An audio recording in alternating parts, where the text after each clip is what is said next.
بسم اللہ الرحمن الرحیم۔ السلام علیکم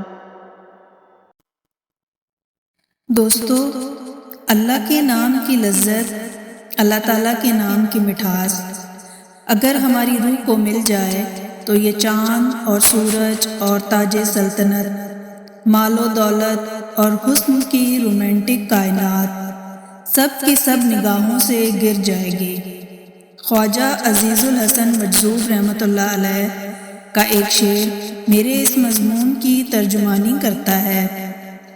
میں نے دعویٰ کیا تھا کہ جب اللہ تعالیٰ کی نسبت، اللہ تعالیٰ کا نور اور تعلق مع اللہ کی دولت قلب و روح کو عطا ہو جاتی ہے تو اس کی نگاہوں سے ساری کائنات گر جاتی ہے، کیونکہ وہ دیکھتا ہے کہ سلاطین کے تخت و تاج میرے اللہ کی بھیک ہے اور مجھے اللہ پاک نے خود اپنی ذات پاک کو عطا فرمایا۔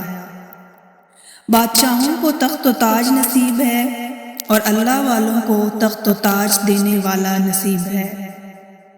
حسینوں کو حسن نصیب ہے اور اللہ تعالیٰ کو حسن کا خالق حسن آفرین نصیب ہے۔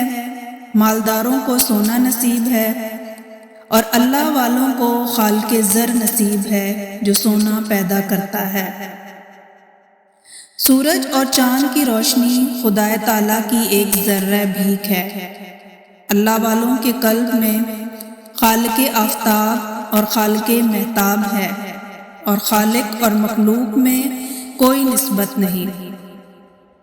جب تک یہ مزہ نہ ملے انسان اس کو افسانہ سمجھتا ہے۔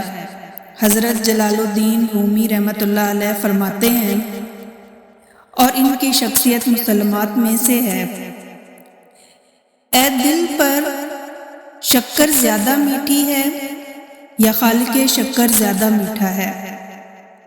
اگر اللہ تعالیٰ اپنے نام کی مٹھاس عطا فرما دے تو آپ سارے عالم کی مٹھائیوں میں سے بے نیاز ہو جائیں گے۔ نعمت سمجھ کر کھانے کو میں منع نہیں کرتا، لیکن قلب ہر وقت ان کی غلامی میں نہیں رہے گا کہ اگر فلاں بات ہو جاتی تو حلوائی کی دکان پر جا کر منہ میٹھا کرتے، بلکہ تسبیح لے کر کسی جنگل میں یا کسی مسجد کی چٹائی پر بیٹھ کر اللہ کہتا تو ساری کائنات کی مٹھائیوں کا حاصل قلب کو عطا ہو جاتا۔ اے دل، یہ چاند زیادہ حسین ہے یا چاند کا بنانے والا زیادہ حسین ہے؟ امید ہے آپ کو ہماری آج کی یہ ویڈیو بھی ضرور پسند آئی ہوگی۔ اگر ویڈیو پسند آئی ہے تو سب سے پہلے اس کو لائک کریں، شیئر کریں اور کمنٹ سیکشن میں اپنی رائے کا اظہار لازمی دیجیے گا، اور ہمارے چینل کو سبسکرائب کرنا بھی مت بھولیے گا۔ مجھے اگلی ویڈیو تک دیں اجازت۔ اللہ حافظ۔